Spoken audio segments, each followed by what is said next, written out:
Salam sejahtera di dalam kasih Tuhan untuk kita semua. Haleluya, puji Tuhan. Selamat pagi, selamat kita berjumpa kembali dalam kasih Tuhan. Dan pagi hari ini kita akan segera dengarkan firman Tuhan dalam ibadah raya yang akan disertai dengan perjamuan asa yang kudus. Puji Tuhan. Kita bangkit berdiri bersama-sama. Kita akan mendengarkan firman Tuhan. Pembacaan nats pokok kita terambil dari kitab Kejadian pasal 39 ayat yang ke-23. Tema khotbah hari ini adalah rahasia keberhasilan. Mari kita sebut bersama-sama, 2, 3. Rahasia keberhasilan. Kejadian pasal yang ke-39 ayat yang ke-23. Kita akan buka Alkitab dan saudara dapat lihat di tayangan TV kabel dan lewat jaringan live streaming internet. Saudara dapat membaca ayat ini di media yang saudara pegang atau saudara saksikan. Kita akan baca Kejadian 39 ayat 23 bersama-sama, 2, 3. Dan kepala penjara tidak mencampuri segala yang dipercayakannya kepada Yusuf, karena Tuhan menyertai dia, dan apa yang dikerjakannya dibuat Tuhan berhasil. Katakan amin.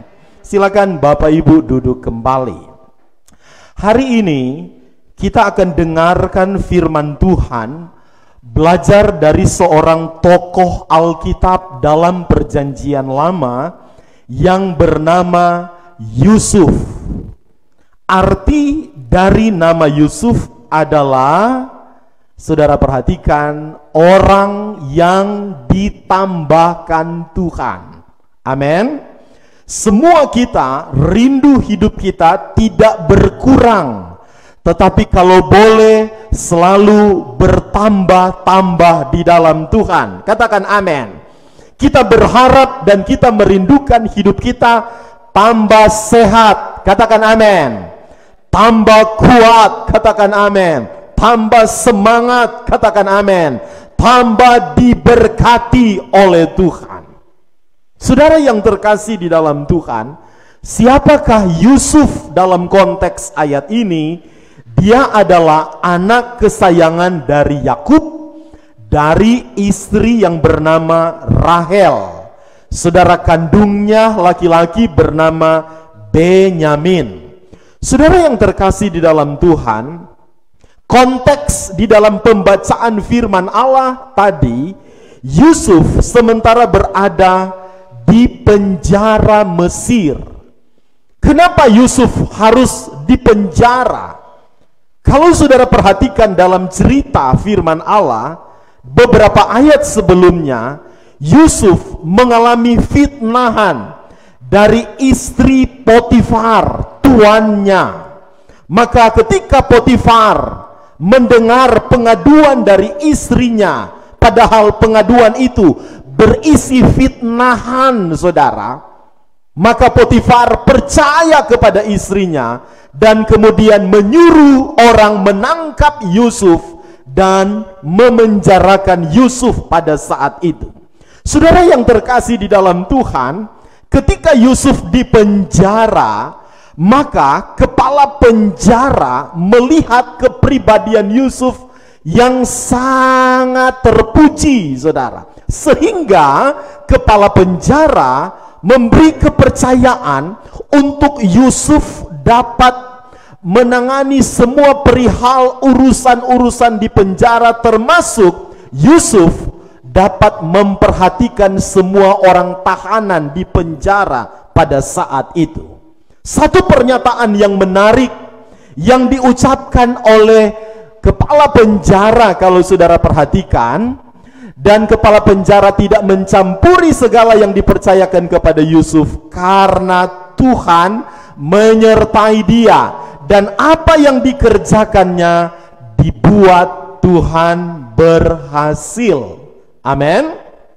Coba kita lihat di dalam ayat yang kedua, sampai ayat yang keempat dari kitab Kejadian 39, ketika Yusuf masih di rumah Potifar. Dia belum beralih ke penjara. Jadi kenapa Yusuf di penjara? Tadi saya sudah katakan, karena ada fitnahan dari istri Potifar. Saudara perhatikan, ketika masih ada di rumah dari Potifar, tetapi Tuhan menyertai Yusuf sehingga ia menjadi seorang yang selalu berhasil dalam pekerjaannya. Maka tinggallah ia di rumah tuannya, orang Mesir itu. Ayat yang ketiga, setelah dilihat oleh tuannya bahwa Yusuf disertai Tuhan dan bahwa Tuhan membuat berhasil segala sesuatu yang dikerjakannya, maka Yusuf mendapat kasih tuannya dan ia boleh melayani dia, karena Yusuf diberikannya kuasa atas rumahnya dan segala miliknya diserahkannya pada kekuasaan Yusuf. Saudara, menarik pernyataan Alkitab ini. Ketika Yusuf masih di rumah Potifar tuannya, maka Yusuf selalu mendapat kasih dari tuannya. Yusuf selalu disertai oleh Tuhan, dan semua apa yang dilakukan oleh Yusuf berhasil. Bahkan Yusuf diberi tanggung jawab yang penuh oleh Potifar. Saudara perhatikan, ketika dia dapat fitnahan, sebenarnya dia tidak pantas untuk dibelenggu di penjara, tapi karena istri Potifar kemudian marah dan dendam karena niatnya tidak terpenuhi, dan dia provokasi suaminya Potifar bahwa Yusuf telah melakukan perbuatan yang tidak terpuji kepada dia. Akhirnya Yusuf ditangkap dan dipenjara. Dan saudara perhatikan, di penjara pun Yusuf diperlakukan sangat terpuji. Karena apa?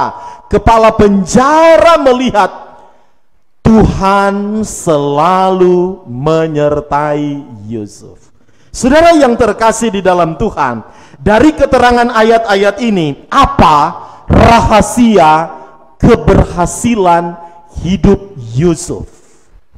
Jawabannya, kalau saudara perhatikan pernyataan-pernyataan Alkitab tadi, perhatikan, hanya satu jawabannya. Kita baca bersama-sama.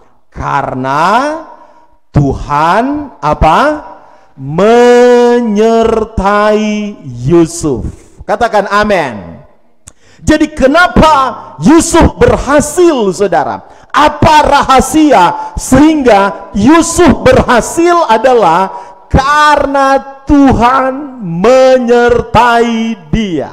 Katakan amin. Haleluya. Saya rindu jemaat Tuhan yang ada di rumah, pemirsa yang menyaksikan tayangan ini, semua akan berusaha hidup setia kepada Tuhan, hidup berkenan di hadapan Tuhan, dan kalau boleh Tuhan membuat hidup saya dan saudara berhasil. Siapa yang rindu menikmati hidup yang berhasil? Angkat tangan dan beri tepuk tangan bagi Tuhan kita. Tidak ada di antara saya dan saudara yang ingin rindu hidupnya gagal atau alami yang namanya gatot. Apa itu gatot? Gagal total. Saudara, kita jadi lemah, itu hal yang seringkali terjadi, tapi tidak boleh tinggal dalam kelemahan. Harus bangkit dari kelemahan dan kuat kembali dalam Tuhan. Jatuh itu hal yang lumrah, tapi kita tidak boleh tinggal dalam kejatuhan. Kita harus bangkit kembali dan akan menikmati keberhasilan. Katakan amin. Kita pernah gagal, itu biasa. Tapi kalau saudara ingin diberkati dan sukses, saudara bangkit dari kegagalan dan selalu hidup bersama dengan Tuhan. Katakan amin. Apa arti berhasil? Arti berhasil, saudara perhatikan, adalah sukses.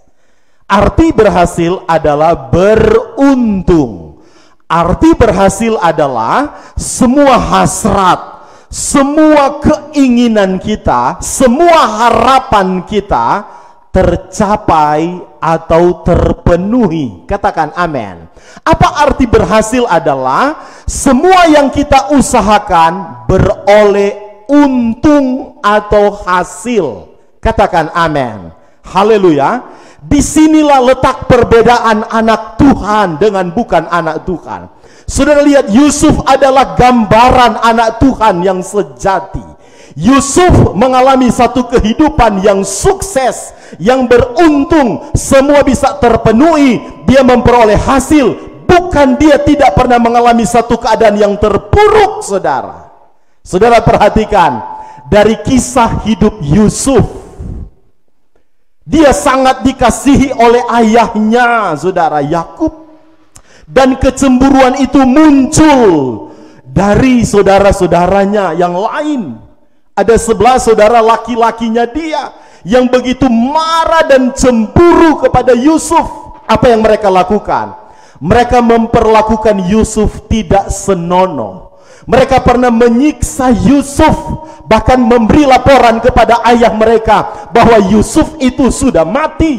Yusuf pernah mereka masukkan ke dalam sumur. Saudara tahu sumur itu sangat gelap, sumur itu dalam, sumur itu tidak ada kehidupan lagi, tapi Tuhan masih pelihara Yusuf. Yusuf kemudian dijual ke Mesir, saudara. Saudara perhatikan, mereka tidak peduli lagi dengan Yusuf. Mereka tidak menganggap Yusuf masih hidup. Di mata saudara-saudara mereka, Yusuf itu dianggap tidak ada lagi, dianggap sudah gagal, saudara. Tetapi saudara lihat, manusia boleh melecehkan kita, manusia boleh merendahkan hidup saya dan saudara, manusia boleh berbuat tidak senonoh kepada saya dan saudara. Tapi kalau kita hidup benar di hadapan Tuhan seperti Yusuf, ada waktu Tuhan akan angkat kembali kehidupan kita. Katakan amin. Manusia boleh merencanakan kegagalan kepada saya dan saudara. Manusia boleh mencegat semua usaha saudara, dan kalau boleh saudara tidak maju, saudara gagal, saudara terputus, diangkat oleh Tuhan menjadi orang yang berhasil di dalam Tuhan. Katakan amin. Saya ingin berkata, saudara dengar baik hari ini, Tuhan yang Yusuf sembah, Tuhan yang sama yang kita sembah hari ini. Tuhan yang membuat Yusuf berhasil, Tuhan yang sama yang akan membuat hidup saya dan saudara berhasil hari-hari ini. Amin. Mari kita baca dulu dalam Yosua pasal yang pertama, ayat yang ke-8. Dan saya percaya pernyataan Yosua ini adalah satu pernyataan yang juga menggambarkan kehidupan Yusuf dan kehidupan saya dan saudara yang rindu berhasil atau beruntung. Kita akan baca ayat ini bersama-sama. 2, 3. Janganlah engkau lupa memperkatakan kitab Taurat ini. Apa kitab Taurat? Adalah firman Allah. Tetapi renungkanlah itu kapan?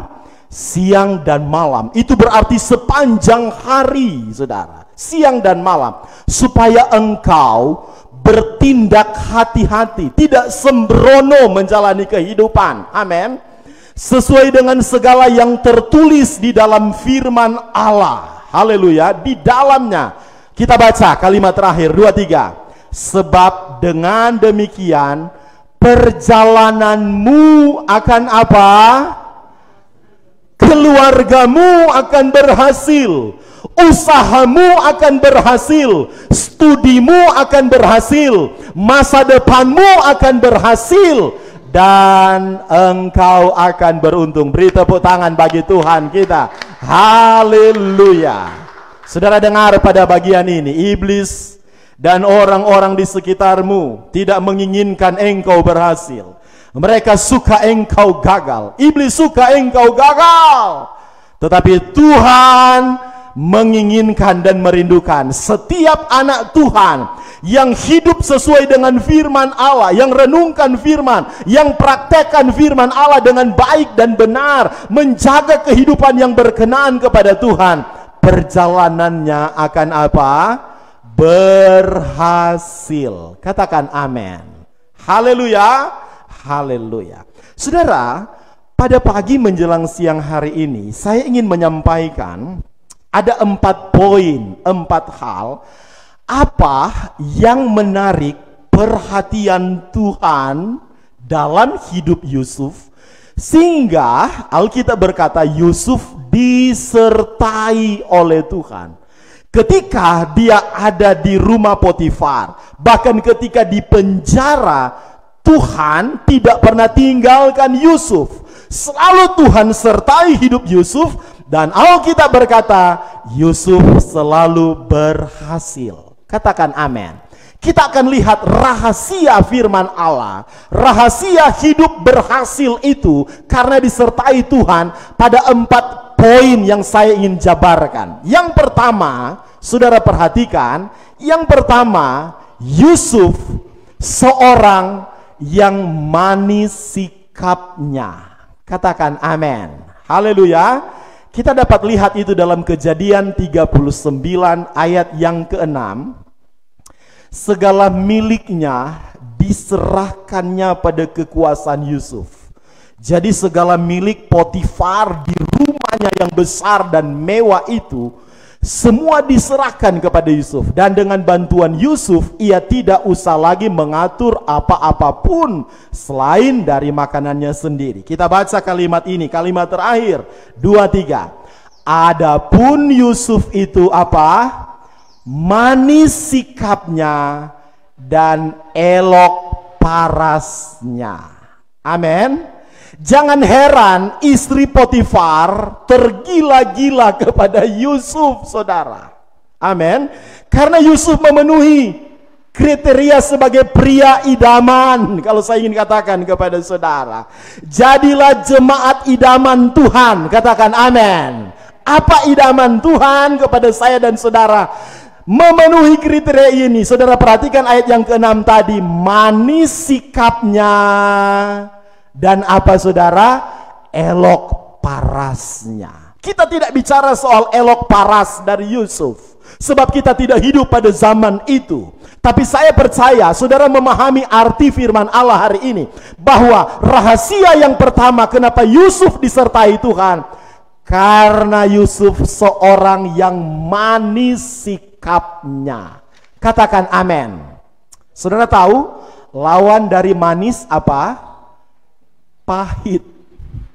Kalau hidup jemaat Tuhan kita semua pahit sikap hidup kita, maka kita tidak disukai oleh orang lain dan tidak disukai oleh Tuhan. Tapi kalau hidup kita manis kepada sesama dan kepada Tuhan, saya percaya inilah yang menarik perhatian Tuhan kepada Yusuf dan saya, supaya kita senantiasa disertai dan berhasil. Katakan amin. Nah, saya memperhatikan dalam terjemahan lama, terjemahan Bode, ditulis begini, maka Yusuf itu baik rupanya. Jadi tidak ditulis manis sikapnya, tetapi ditulis dalam terjemahan lama adalah Yusuf itu baik rupanya. Katakan amin. Kalau bicara baik, ini bicara attitude. Attitude itu bicara perilaku hidup. Amin. Attitude itu bicara tentang pendirian dan prinsip hidup. Katakan amin. Haleluya. Saudara yang terkasih dalam Tuhan, jadi Yusuf seorang yang manis sikapnya, itu maksudnya seorang yang baik rupanya.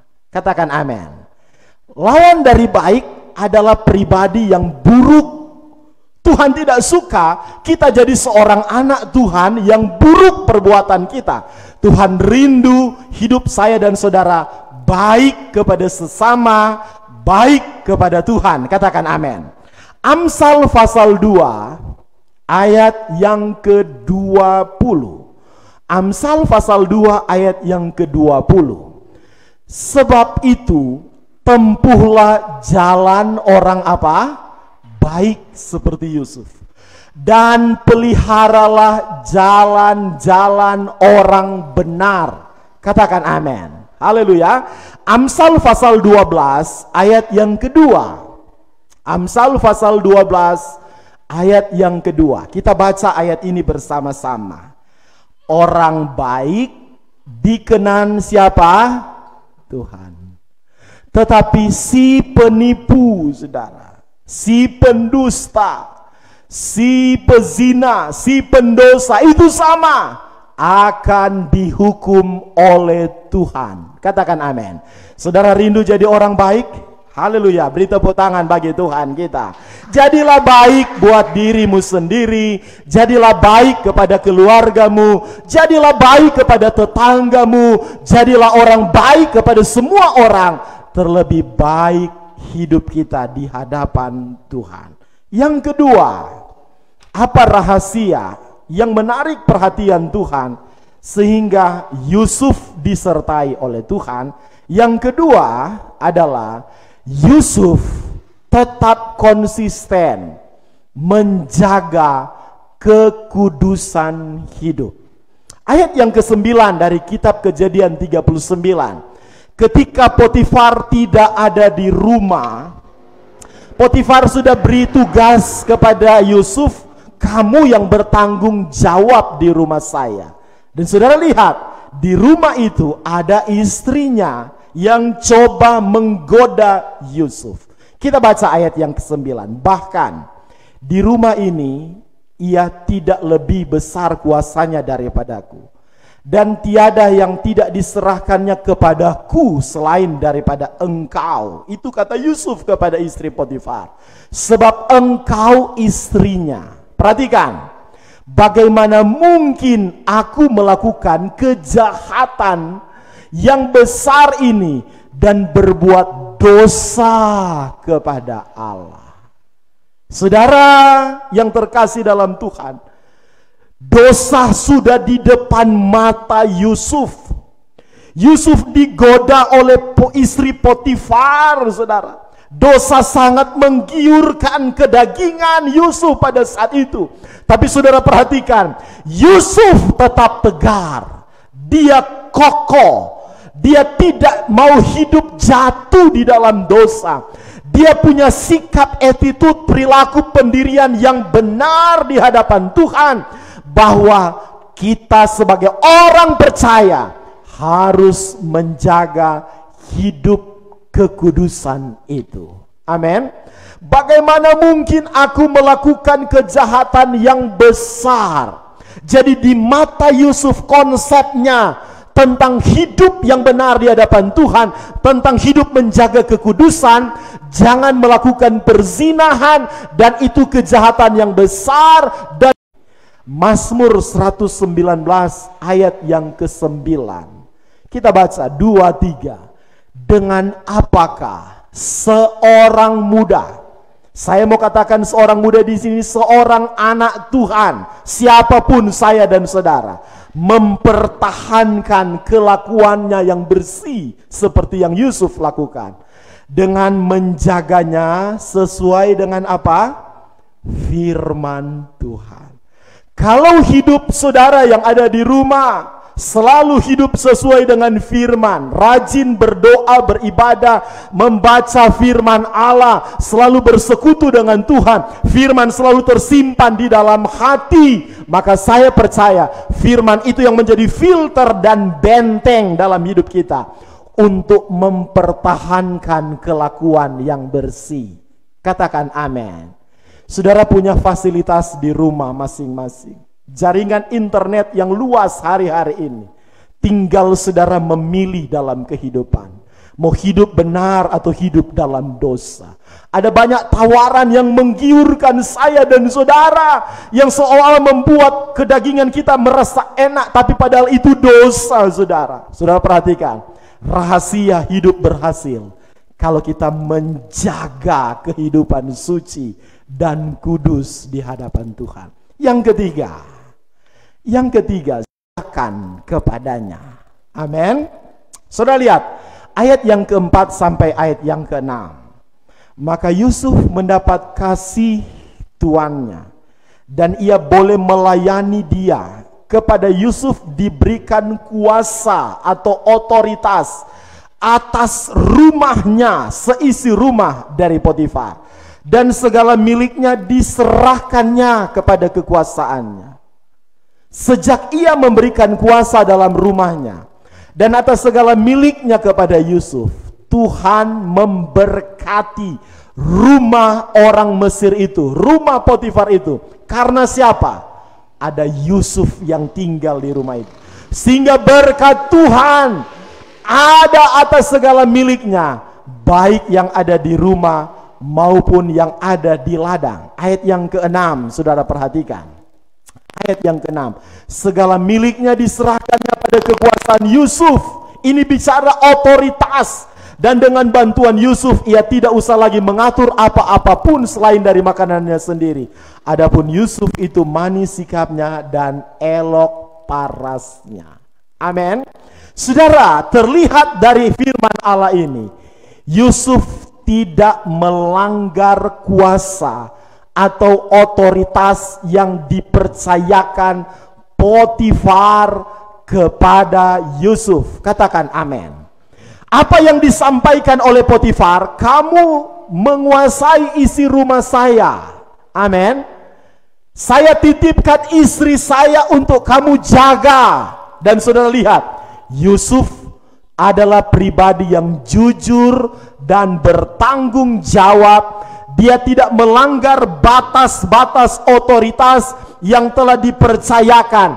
Dia tidak rampas dan ambil otoritas dari Potifar, padahal dia sudah berkuasa di rumah Potifar pada saat itu, saudara. Dia tidak melebihi batas yang sudah ditetapkan. Dan saya mau katakan kepada saudara, Yusuf seorang yang jujur dan bertanggung jawab. Katakan amin. Haleluya. Saudara, jadilah pribadi yang jujur dan bertanggung jawab dengan otoritas yang Tuhan sudah percayakan kepada kita. Kalau saudara jadi suami, jadilah suami yang jujur dan bertanggung jawab. Katakan amin. Kalau saudara yang mendengar khotbah saya ini seorang istri, jadilah istri yang jujur dan bertanggung jawab. Jangan rampas otoritas suami, jangan ambil alih. Saudara adalah tetap istri. Katakan amin. Haleluya. Mungkin saudara lebih berpendidikan dari suamimu. Saudara orang yang bekerja, tetapi suami adalah kepala dalam rumah tangga. Katakan amin. Anak-anak yang ada di rumah, engkau boleh sekolah, tapi engkau tidak boleh melebihi otoritas engkau sebagai anak terhadap orang tua yang ada di rumah. Engkau ada di tempat tugas pekerjaan, ada majikanmu, ada tuanmu, ada pimpinanmu, saudara. Maka saudara harus jujur dan bertanggung jawab. Katakan amin. Dalam pelayanan pekerjaan Tuhan, kita juga harus melakukan hal yang sama. Kita harus menempatkan diri secara baik, proporsional. Kita jujur dan bertanggung jawab, saudara, dengan tugas yang sudah dipercayakan. Jangan melebihi, saudara, supaya kehidupanmu diberkati dan berhasil di hadapan Tuhan. Katakan amin. Yang keempat, yang terakhir, Yusuf tidak suka mendendam. Tidak pernah ada amarah dalam hidup Yusuf. Tidak pernah larut dalam kekecewaan. Yusuf bukan seorang pribadi yang suka menghakimi, saudara. Yusuf bukan seorang pribadi yang suka balas dendam kepada saudaranya dan kepada istri Potifar.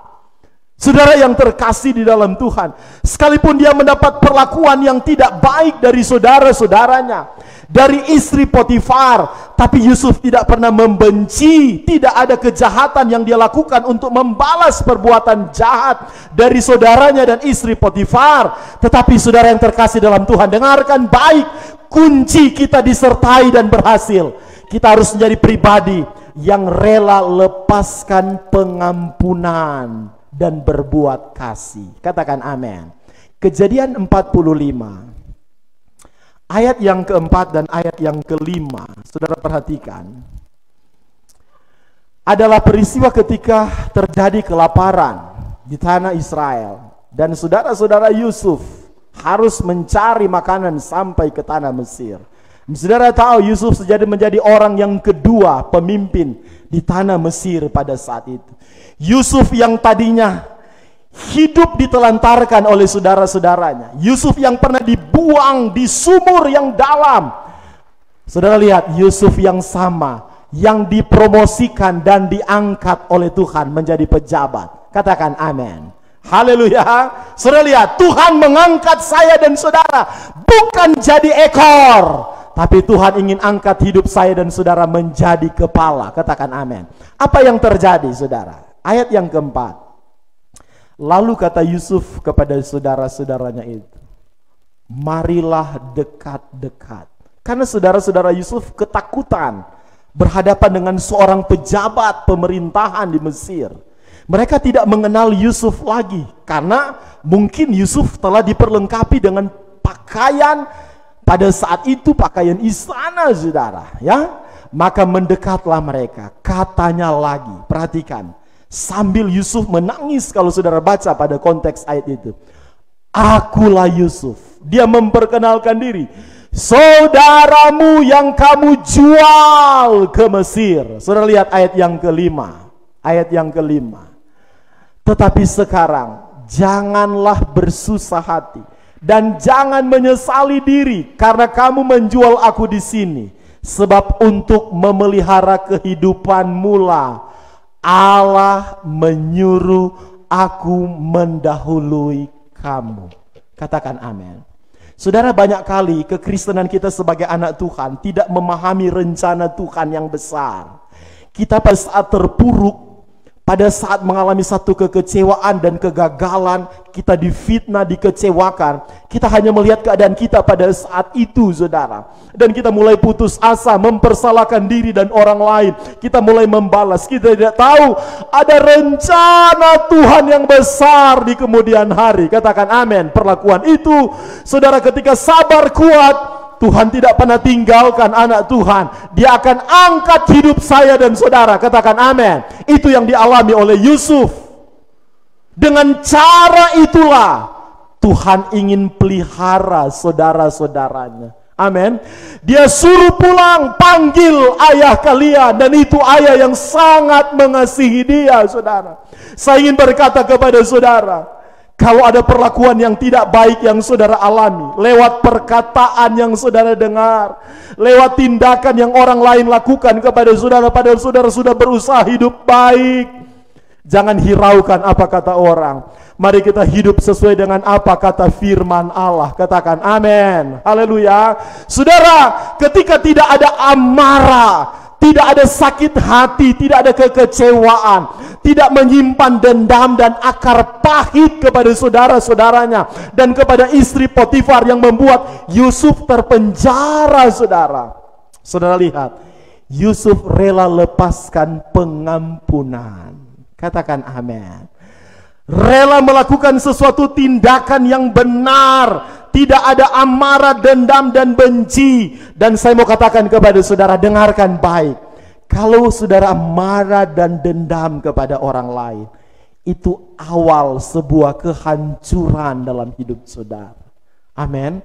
Mari kita mau hidup seperti Yusuf, sesuai dengan standar firman Allah, saudara. Saudara perhatikan dalam Roma pasal yang ke-12 ayat yang ke-7. Roma pasal 12 ayat yang ke-7. Kita akan perhatikan ayat ini. Dalam kitab Roma pasal yang ke-12, sebuah ayat yang kita akan baca di sana. Ayat yang ke-17, ayat yang ke-17. Roma pasal 12 ayat 17. Kita baca 2-3. Janganlah membalas apa? Kejahatan dengan apa? Kejahatan. Lakukanlah apa yang baik bagi semua orang. Katakan amin. Haleluya. Jangan balas kejahatan dengan kejahatan, tapi balaskan kejahatan itu dengan kebaikan. Tuhan Yesus mengajar ketika dia berkhotbah di bukit, kalau ada yang memusuhi kamu, jangan balas memusuhi, tapi berdoalah bagi mereka yang memusuhi kita. Amin. Dalam 1 Petrus pasal 3 ayat yang ke-9 sampai ayat yang ke-11. 1 Petrus pasal 3 ayat 9 sampai 11. Perhatikan kalimat ini, kita baca bersama-sama. Yuk, 2-3. Dan janganlah membalas apa? Kejahatan dengan kejahatan, atau caci maki dengan saudara balas caci maki. Tetapi sebaliknya, hendaklah kamu apa? Memberkati. Jangan mengutuk, saudara. Karena untuk itulah kamu dipanggil, yaitu untuk memperoleh berkat. Sebab ayat yang ke-10, siapa yang mau mencintai hidup dan mau melihat hari-hari baik, ia harus menjaga apa? Lidahnya terhadap yang jahat dan bibirnya terhadap ucapan-ucapan yang menipu. Ayat yang ke-11, ia harus menjauhi yang jahat dan melakukan yang baik seperti Yusuf. Ia harus mencari apa? Perdamaian dan berusaha mendapatkannya. Amin. Saya berharap jemaat yang menyaksikan tayangan ini, mengikuti ibadah ini, akan mampu dan sanggup mempraktekkan firman Allah. Karena saya yakin jemaat Tuhan adalah jemaat yang sementara bertumbuh dan jemaat yang dewasa. Amin.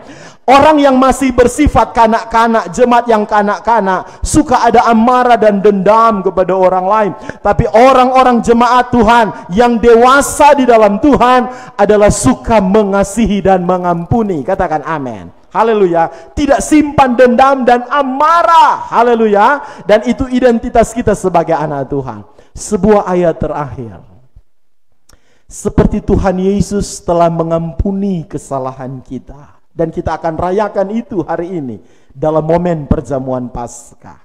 Kita juga harus mengampuni orang lain. Kolose pasal 3 ayat yang ke-13. Saya jemput kita bangkit berdiri bersama-sama. Kita akan baca ayat ini dan mempersiapkan hidup kita untuk masuk dalam perjamuan Asa yang kudus. Kolose 3 ayat 13 sebagai ayat penutup. Kita berdiri bersama-sama. Kita baca ayat ini. 2, 3. Sabarlah kamu seorang terhadap yang lain, dan ampunilah seorang akan yang lain apabila yang seorang menaruh dendam terhadap yang lain, sama seperti Tuhan telah mengampuni kamu, kamu perbuat jugalah demikian. Amin. Saudara tidak mungkin terima pengampunan dari Tuhan kalau saudara sendiri tidak sanggup mengampuni kesalahan orang lain. Kesalahan suami, kesalahan istri, kesalahan anak, kesalahan siapa saja. Mari kita hidup berdamai. Dan kalau saudara mempraktekkan firman Allah ini, saudara pasti akan disertai dan berhasil di dalam Tuhan. Amin.